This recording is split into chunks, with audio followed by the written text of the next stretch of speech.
अस्सलाम वालेकुम बिस्मिल्लाहिर्रहमानिर्रहीम। My name is Mohammad Hamza Ishfaq. My topic is vertical analysis of financial statement of Engro foods. कि हमने एंग्रो फूड के ऊपर जो है अपना रेशो एनालिसिस किया है, जो कि ratio analysis is one of the oldest method of financial statement of analyse. ये सबसे पहले ऐसा एक अमल है जो कि अपना फाइनेंशियल जो मालियात के अदारे को एनालाइज करने के लिए एक पुराना अमल है।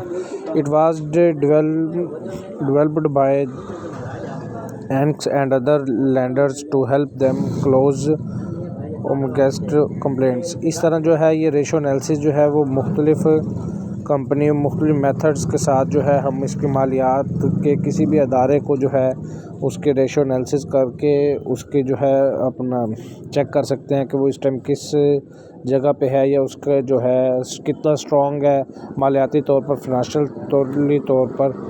फिर सोर्स ऑफ डाटा जो होते हैं उसके वो फाइनेंशियल स्टेटमेंट या बेस्ट प्रैक्टिस रिपोर्ट्स वगैरह के ज़रिए किए जाते हैं या मार्केट के ज़रिए किए जाते हैं।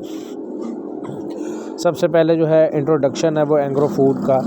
Engro food is a Pakistani best landing food and beverages company. The core purpose provide better must Pakistan, यानी कि पाकिस्तान के अंदर ये बहुत अच्छे तरीके से काम कर रही है, जिसके अंदर जो है ये अपने खाने के लिए और अपने पीने के लिए कोल्ड ड्रिंक्स वगैरह या बेवरेज जूसेस वगैरह का और इस तरह की चीज़ों से ये काम कर रही हैं। और इसे काम करते हुए जो 140 साल से ये डेयरी फार्मिंग भी कर रही हैं, यानी कि सेंचुरी से ऊपर हैं और ये बड़ी देर से काम कर रही है। It product portfolio compare to other objective of study. इसका ऑब्जेक्टिव ऑफ स्टडी है होता है to now learn it operate and function, यानी कि वो कैसे जो है हमें पता होना चाहिए वो कैसे जो है वो वर्क कर रही है, जैसे कैसे काम कर रही है। रेशो एनालिसिस के लिए सबसे पहले हमें उसके फंक्शंस का पता होना, उसका स्टडी करना बड़ा ज़रूरी है। To evaluate the performance the company by user and यूजिस्ट मेइंग थेफ्ट लेफ्ट। तो हमें ये भी पता होना चाहिए कि वो कैसे काम वगैरह कर रही है। To understand the liquidity profitability and differentiate pesticide. इसी तरीके से हमें उसके बारे में सारा पता होना चाहिए। शॉर्ट एनालिसिस करके भी हम उसको कर सकते हैं और मुख्तलिफ़ चीज़ों के ज़रिए हम उसको फाइंड आउट कर सकते हैं। सिग्निफिकेंस ऑफ स्टडी भी है। The study provide a general view of history of Engro food with special reference. ऐसे ही जो है स्टडी वगैरह के लिए और लिमिटेशन ऑफ स्टडी, विजन उसका क्या है, मिशन क्या है। ऐसे ही जो उसकी लोकेशन है वो हेडक्वार्टर जो है वो उसका कराची में है और सक्खर और साहिवाल में उसके डेयरी फार्म हैं और प्लांट हैं, फार्म्स वगैरह हैं।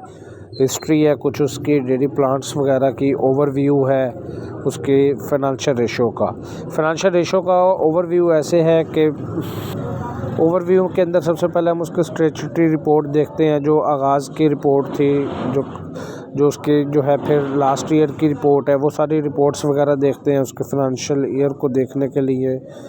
मेजर करते हैं हम उसकी परफॉर्मेंस को, उसके मैनेजर की परफॉर्मेंस को, उनके पर्पज़ को, क्या उनके लिए अवार्ड्स हैं, क्या रिवॉर्ड्स हैं, क्या उनके डिपार्टमेंट हैं मुख्तलिफ़ किस्म के, और वो कैसे अपनी कंपनीज़ को बढ़ा रहे हैं और कैसे उसकी रिपोर्ट्स को। रेशो एनालिसिस जो है, ratio analysis involve methods of calculating and interpreting financial ratio of analyse and monitor the firm performs.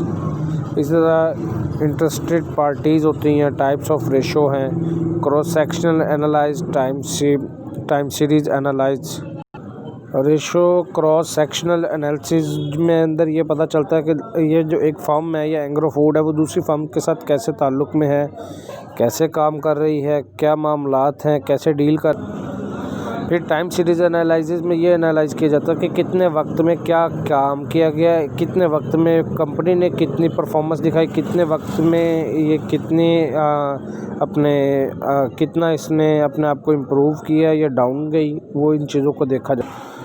फिर आ जाता है जी मेथडोलॉजी के अंदर रिसर्च किया जाता है, जो बिल्कुल एक सिंपल फ्रेमवर्क है कि प्लान किया जाता है पढ़ाई के मुतालिक, उसकी गाइडलाइन, उसकी कलेक्शन, उसकी रिसर्च और बहुत सारे ऐसे मामलात जो सारे कंपनी के अंदर होते हैं उसको देखा जाता है। टाइटल ऑफ द प्रोजेक्ट का जो टाइटल है, study report on vertical analyse on the basis of financial ratio at Engro food limited company Pakistan, जिसके अंदर जो रिसर्च की प्रॉब्लम्स हैं वो कुछ और भी हो सकती हैं। To know purpose financial position of company and its liquidity performance through comparing 5 years financial performance by applying different financial ratios. इसी तरीके से पर्पस ऑफ द स्टडी है, this study will pinpoint the difference with which the organization is moving. This study help to how now the operation performance of the Agro Foods company. This study will reveal credit and worthiness. सारा उसके जो credit वगैरह के बारे में पढ़ाई की जाए और बाकी मामलातों के बारे में पढ़ाई की जाए। फिर होता है जी डाटा कलेक्शन मेथड में प्राइमरी सोर्स होते हैं और सेकेंडरी सोर्स होते हैं। जो डाटा को स्टार्ट में किस तरीके से डाटा प्राइमरी स्टार्ट किया जाता है, फिर सेकेंडरी लेवल पे लेकर जाकर उसके डाटा की कलेक्शन की जाती है।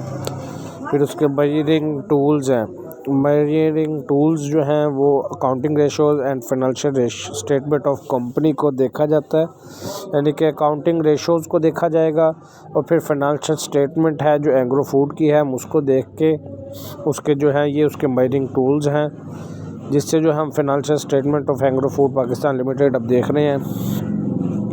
ये 12 माह की थी जी, जिसमें दिसंबर 2017, दिसंबर 2016, दिसंबर 2015, दिसंबर 2014, दिसंबर 2013 की। नेट सेल दिसंबर 2017 में कितनी थी, फिर 16 में, 15 में, 14 में और 13 में।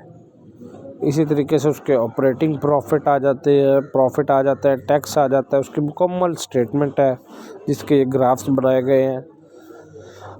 Current asset, non current asset, property, plant, equipments सारी जो है ना वो इसके अंदर उसके stock, trade, storage, loss, sale tax recovered, sale tax और taxes, deferred, short term investment, cash at bank, cash at hand, current asset, total assets, ये टोटल जो है उसके ग्राफ के अंदर इस चीज़ को एक्सप्लेन किया गया है, उसकी हर चीज़ को दे दिया गया है, शेयर कैपिटल को, शेयर प्रीमियम को, टोटल इक्विटी कितनी है, टोटल नॉन करंट, और ये सारा डाटा कलेक्ट करके ये बनाया गया है रेशो एनालिसिस। और ये रेशो एनालिसिस के जो फार्मूले हमें पढ़ाए गए, जैसे मैम ने भी पढ़ाए थे, मैम ने बताए थे करंट रेशो, क्विक रेशो और उसके जितने भी फार्मूलाज हैं एग्रो फूड पे हमने उसको एप्लीकेबल किया और उससे हमने ये रिज़ल्ट निकाले उनके डाटा को कलेक्ट करके। फिर रेशो जो है करंट रेशो ने क्या किया, यानी क्या लिक्विडिटी उसके जो है करंट रेशो में liquidity ratio calculated current asset divided by current liability. ये सारे जो मैम ने पढ़ाए थे उसी को मैंने तो मेंशन करके लिख दिया।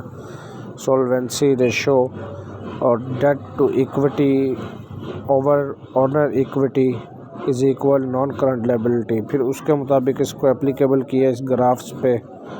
और एक्टिविटीज़, टर्नओवर, नेट सेल्स और ये वाले फार्मूलाज भी लगाए गए हैं इसमें। और अब ये जो रेशोज़ आ रही हैं ये एग्रो फूड की नेट प्रॉफिट एबिलिटी रेशोज़ हैं, जो उसकी प्रॉफिटेबिलिटी रेशोज़ हैं उसके मुतालिक ये उसकी इंटरप्रिटेशन, डिस्क्रिप्शन, उसके इन्वेस्टमेंट मार्केट रेशो क्या है उसके बारे में है कि मार्केट में क्या रेशो चल रही है, उसका फार्मूला लगा के उसको जो है एप्लीकेबल किया गया। फिर हमने उसका शॉर्ट एनालिसिस किया, स्ट्रेंथ, वीकनेस, थ्रेट्स, अपॉर्चुनिटीज़ के ज़रिए इस सारे चीज़ों को उसके रिज़ल्ट और कंक्लूजन किए गए हैं रिज़ल्ट्स के मुतालिक इसके। Thank you ma'am, thank you.